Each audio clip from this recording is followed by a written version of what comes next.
Can the Eagles make it 6 in a row? They're going to host a familiar foe on Saturday, and we have Sam Jessee of Sons of Saturday here to talk about the Hokies. You're going to want to hear his thoughts on today's show.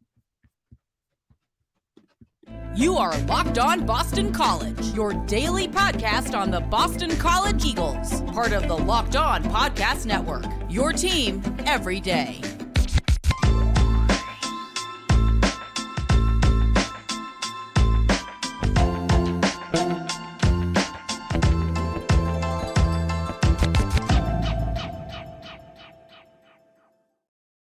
Hello, everyone. Welcome. This is Locked On Boston College. I am your host, AJ Black. Today's episode is brought to you by PrizePicks. Go to prizepicks.com/LockedOnCollege and use code LockedOnCollege for a first deposit match up to $100. Daily fantasy sports made easy. I cannot wait to talk about the Hokies today because I think this is going to be a fun episode. With a familiar foe, as I said to kick this off, a Big East foe, a team that BC had as a permanent rival. We're going to be talking Virginia Tech and BC. With me, I have Sam Jessee of Sons of Saturday. How we doing, Sam? Doing well, man. Great. So, thanks for having me on. Yeah, of course. Sitting at 4-4. How has the season gone so far for the Hokies, and how would you kind of grade out how things have been? I think it's 4-5 now, but thank you. That's very flattering. Look, this has been an interesting year too. It started off really rocky. You had 3 straight non-conference losses to teams that, quite frankly, I think the Hokies would like to have at least beaten 2 of them in Purdue and Marshall. And then all of a sudden you play Pittsburgh at home and it's a completely different playbook. Kyron Drones comes in and he looks like the guy at quarterback. And since then, it's been a different season. You had tough road games against Florida State and Louisville, who are 2 very good football teams. But in there, you also have 3 pretty dominant wins against ACC foes. And we haven't seen that in Blacksburg for a few years. So it's been kind of an up and down season. But I think at the end of the day, this is about where Virginia Tech fans thought this team would be, with a chance to win 2 out of 3 and make a bowl game in Brent Pry's second year. And yeah, so talk about Kyron Drones. You started the season off with Grant Wells, who BC fans saw last year in a tough game for the Eagles. Drones, Jeff Hafley talked about him today, called him a big dude. He's a big mobile quarterback with a big arm. Can you talk a little bit about what you've seen out of him so far in his first year as a starter? Yeah, I mean, the first thing that jumps off is his size and athleticism is pretty impressive. I mean, he looks big out there. He runs really hard behind his pads. So he's more of a power runner than, say Hendon Hooker or Braxton Burmeister were in the last few years for Virginia Tech. I think he looks more like a Gerard Evans for Virginia Tech back there at quarterback. He has some issues in the passing game in terms of vision down the field and kind of going through his progressions, but he's still been a better passer than what people thought. That was his big knock when he was being recruited as a 4-star out of Houston, Texas, and going to Baylor, was that he wasn't a very accurate passer. And quite frankly, that's the reason he didn't get the starting job to start the season. But what we've seen so far, he can really throw the deep ball. He's gotten better and better at timing routes.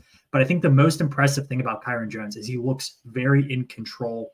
He plays very hard, like I said, but he's been able to navigate this offense, get guys in motion, really taking the lead as the team leader. And so I've been very impressed with Kyron Drones. The offense has been much, much better, but not great. Now, you're one of the more impressive offensive weapons that you have is a name that I think BC fans all know about it. And if you followed my work on 247 during the offseason, the name Bhayshul Tuten was a name that a lot of BC fans knew about because he was supposed to come to Boston College. He everything that I had heard, he was about to be coming. He was hours away from getting on campus and signing with the Eagles. And then Virginia Tech came in and scooped him up. And as I've said on the podcast before, BC ended up okay. They ended up with Robichaux of Western Kentucky, who's been their big back, but Tuten has been quite the offensive and special teams ace for the Hokies. Can you talk a little bit about what he's done? Yeah, and Bhayshul Tuten is one of those guys who it was a COVID recruit, and he kind of got really under recruited. I don't think they even played high school football in New Jersey his senior year. So he ended up at North Carolina A&T. But I mean, he is I would not want to try to tackle this guy. He runs so hard and he has really good burst. He's much faster than I think a lot of people thought. He's been really good for the Hokies. He can catch the ball out of the backfield, which is big in this offense, but he's been very, very good, and he's run well behind not good offensive line. So he's had to work for every yard he's gotten, but I think the Hokies are very, very lucky to have him. He's a really fun back to watch play. Now, talk a little bit about that offensive line. You said they've struggled. What have you seen out of them, and how bad has it gotten? It's not good. I don't know how into advanced stats everyone listening is, but if you look at PFF, Virginia Tech's had some of the worst offensive line play in the country, not just in Power 5. Pass protection has been mediocre. Run blocking's been pretty poor. There have been times this year where immediately after the snap, you'll see an offensive lineman just stand up and look for somebody to block, and they have no idea where to go. You have guys trying to, pulling guards, running into the center's butt. You have tackles not knowing the snap count on passing downs. It's been pretty bad.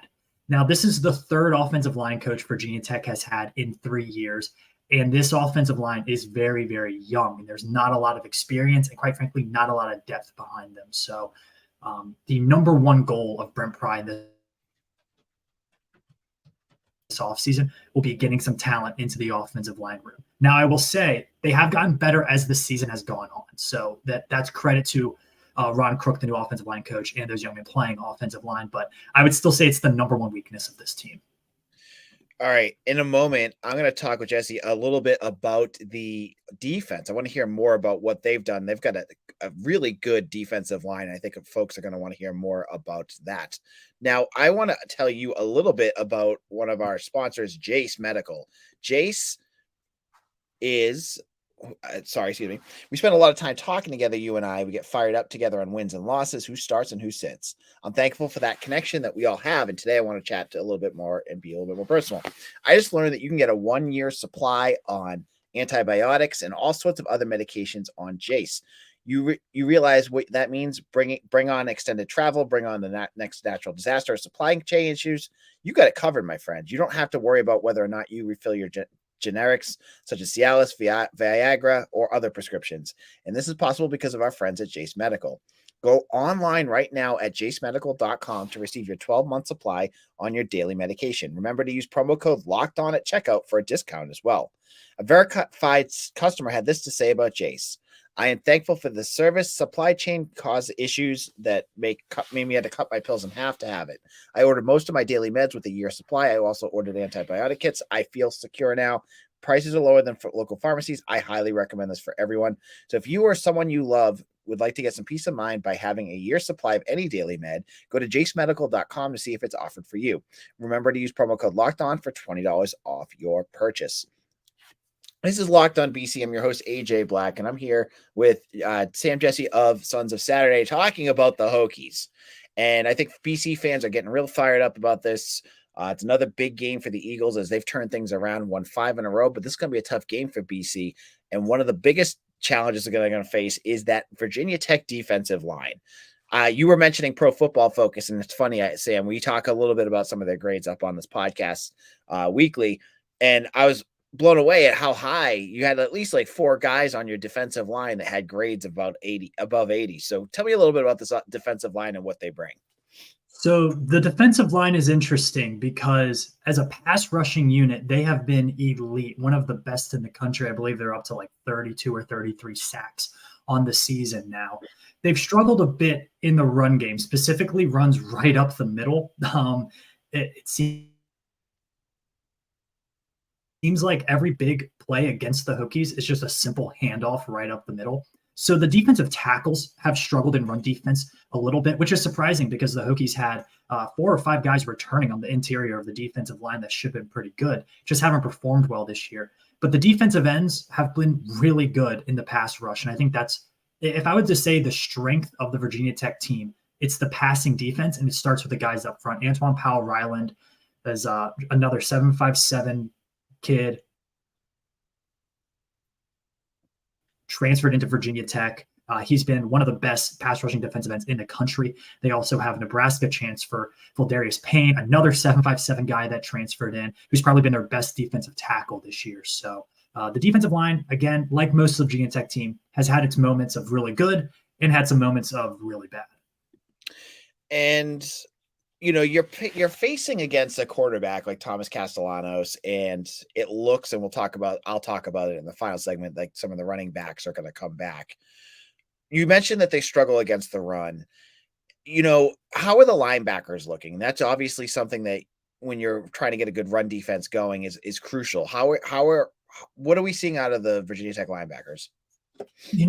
I think when this unit plays with speed and they're not thinking too much, they're a pretty good unit of linebackers. Kelly Lawson is a physical freak who has NFL potential.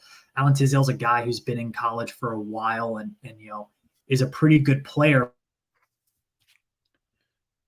But their issue has been mental. It's filling the wrong gaps, slow to attack the ball. It really does seem like this team's biggest issue is just getting into position to make plays. And that's been the linebackers' issue. And it's led to a lot of really big runs by the opposing team. Now, I will say they have been very good in pass coverage as well as a linebacking group. Kelly Lawson has an interception, should probably have 3 or 4 interceptions on the year. And I think they're really good defending the outside run. They have a lot of speed. But getting in position to make plays. Gotcha. I think you're cutting out there for a second there, but okay. So I want to talk a little bit about Brent Pry himself. This is this is a big year for him in terms of like how he at this point in his journey in Virginia Tech. I've seen him on hot seat lists. I've seen him, as you mentioned, the feeling like things have turned around. At this point in the season, where is he at? Are fans, more behind him now, or is it still kind of skeptical about how things are going? I think he's a really good fit for Virginia Tech as a person. And I think as a coach, he is a decent fit for Virginia Tech. I think he's not anywhere near the hot seat right now. He's proven that he has a system, he's building a good culture, and he's recruiting pretty well. Brent Pry's issue is he brought on a lot of very young and inexperienced coaches, especially his offensive and defensive coordinators who had never been coordinators at the Power 5 or even at college level before. And that kind of came to bite him in the butt early, and especially last year and then the beginning of this year. It seems like they're starting to figure things out. I think the general consensus on Brent Pry is he's the guy for Virginia Tech going forward. There might need to be some positional coach changes going forward in the next, maybe in this offseason, maybe next offseason. But overall, I think Brent Pry bought himself another 2 or 3 years of time to get Virginia Tech back to where they need to be. And I have one more. This is just a random question for you. Now with the new scheduling system, it actually ended this year. BC and Virginia Tech are no longer protected rivals. How do you feel? I know I see a lot of Virginia Tech fans, they say on Twitter and things like that, saying, thank God this is ending. We have nothing really in common with BC. Why are we doing this? I personally am kind of in the same ballpark. It's not anything against Virginia Tech. I mean, I was at BC when they played in 2007, 2008 in the ACC championship, but those years are long away. How do you feel that it's finally gone? That we're back to playing each other, like every other ACC program? Yeah. Well, we're going to talk about this plenty on my show Behind Enemy Lines that we're about to hop on. I think it's good for both schools to kind of move on. And my reasoning for that is, again, like you said, these are two universities close. And I think it's just like, I want to play the other teams. It's not as much to do with Boston College. It's, Virginia Tech hasn't gotten to play North Carolina State as much. And that's a very similar school that's about 3 hours from each other. and all the alumni live in the same cities. Virginia Tech hasn't gotten to play Louisville very much at all. And Virginia Tech's the closest ACC school to Louisville. I feel like they've had missed opportunities because they've played Boston College. Now, in terms of on the field, Virginia Tech hasn't had great luck in Boston over the past, 3 decades. It is at Boston as a city has been a house of horrors for Virginia Tech sports. So I think that plays into it a little bit. But I think for the most part, it's more about wanting to play the other schools as opposed to, I wouldn't say the word rivalry, but it's one of those games that you really want to win because you're going to play them all the time. All right, we're gonna end this conversation here, and you guys can check me out. I'm gonna jump on their podcast in just a couple minutes. Where can they find your work, Sam? So for me personally, you can follow me on Twitter at Sam of Saturday. I work with the Sons of Saturday, specifically Sons of Saturday VT. And you can follow us at Sons of Sat VT. We are in the full swing of both football, women's basketball, and men's basketball. We have a ton of content, and we do a lot of work with other ACC schools. We have, podcasts with Pittsburgh, UVA, Notre Dame, who's a pseudo ACC school. So we like to talk about all the other teams as well. So you can hit us up at Sons of Sat on VT on Twitter. Also check out our YouTube page. We have a lot of cool stuff on there as well. All right. Thank you, Sam. And we'll talk to you guys again soon, and have a great weekend. Now, in a moment, I'm going to start talking about a big injury update for BC that's heading into Saturday's game. You're not going to want to miss what Jeff Hafley had to say and my thoughts about what's going on there. So, PrizePicks is the most fun I've had, winning up to 25 times my money this football season, and now I can play during basketball season too. Just select 2 or more players, pick more or less on their projected stats, and place your entry. With basketball season here, you can now pick combo projections across football and basketball from the Specials League. For example, I can pick Jason Tatum and Travis Kelce at a combo of 10.5 3 points made and receptions. Want to play alongside some PrizePick favorite players like rapper Meek Mill and comedian Andrew Schultz? You can find them under community plays. I love it because it's so easy and your winnings get paid out immediately. You can turn $10 and $250 with just a few taps. So PrizePicks now offers Apple Pay for quick and easy deposits into your account in this football season. And so what you need to do, go to prizepicks.com/lockedoncollege and use code lockedoncollege for a first deposit match up to $100. Again, go to prizepicks.com/lockedoncollege and use code lockedoncollege for a first deposit match up to $100. PrizePicks, daily fantasy sports made easy. Wrapping things up, this is Locked On BC, AJ Black. And we are talking about Saturday's game. It was great having Jessee on. I know his he had a couple moments where he was cutting in and out. I apologize about that. But it gave you a good idea about this weekend. And it seems like it's going to be a lot of running going on for both teams. And BC's running attack it sounds like it's going to get a big boost this weekend, as Jeff Hafley talked, and he sounded very positive in his comments. He said about Pat Garwo. And not Pat Garwo, he's out for the season, excuse me.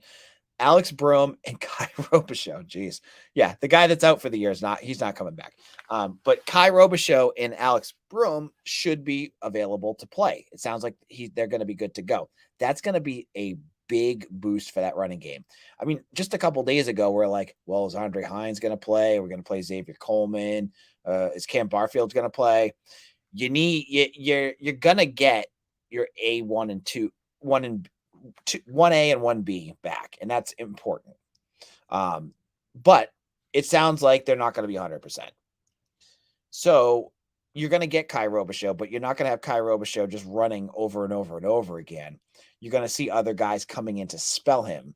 And Hafley said someone like Cameron Barfield or Andre Hines, who he's talked about, and my God, the media can't stop talking about that three or 4 rushes he had.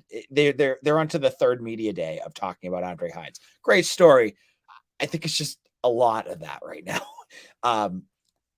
Andre Hines, you're going to see maybe some Xavier Coleman. they're all going to get their chance to make some plays here. And I think that's big. Now, Sheeta Salah doesn't sound like he's going to be out. It sounds like he's going to be out, but does not sound like he's going to be out for the whole year. Hafley talked about him as he's going to be out this week. Again, Hafley with injuries, it's almost impossible. It's almost impossible to tell. 1 week he says they could be, he's hopeful, and then the next week, they broke their ankle, they're gone for the year. Something like that. It's like you never know. But I feel like it's positive that they have Robichaux and Broome coming back in. Those are all big things. Now, we're going to wrap things up on this episode. On tomorrow's show, we will have Mitch Wolf here of Eagle Insider to talk about our predictions of this game. We'll give our weekly predictions. I am having an awful year with my predictions on the show, and I don't think it got any better this week. But if you have not done so already, I'm going to just give you a quick promo of what's coming up on Eagle Insider right now. It's 50% off a VIP subscription. We're going to have BC Hockey Blogger. He has a post coming up either tonight or tomorrow morning on a brand new commitment for BC Hockey. That's a big one. You're going to want to read that. That's for VIP users. I have talked to BC made 6 offers to players at Tabor Academy in Massachusetts. I talked to their head coach. I talked to the kids. I got a whole feature coming up on that too. So if you want to know about how Jeff Hafley is doing in local recruiting, this is a great feature. And tomorrow afternoon, we're going to get the visitors list. So if you're dying to see who BC's bringing on campus, I'll have that for you. So VIP, we've got tons of information that you're going to want to know. Plus, Mitch is bringing, the game previews. There's going to be so much good stuff. Check it out. It's the price of a cup of coffee. Sign up today. What are you waiting for? All right. Follow me on Twitter at AJBlack247. You can follow the site at Locked On BC. Hit the like button if you're listening on YouTube right now. Subscribe. Do all that good stuff. I love each and every one of you that have made Locked On BC. All you guys in the comment section. Marty Party. Peter Caruso. You're crazy, man. Frankie Russell, who keeps asking me why BC's in the ACC. Are they great fit geographically? I don't get why he keeps asking, but I love you for being here. Thank you all so much for listening. We'll be back again for tomorrow's show. I'll see you all soon. Take care, everyone.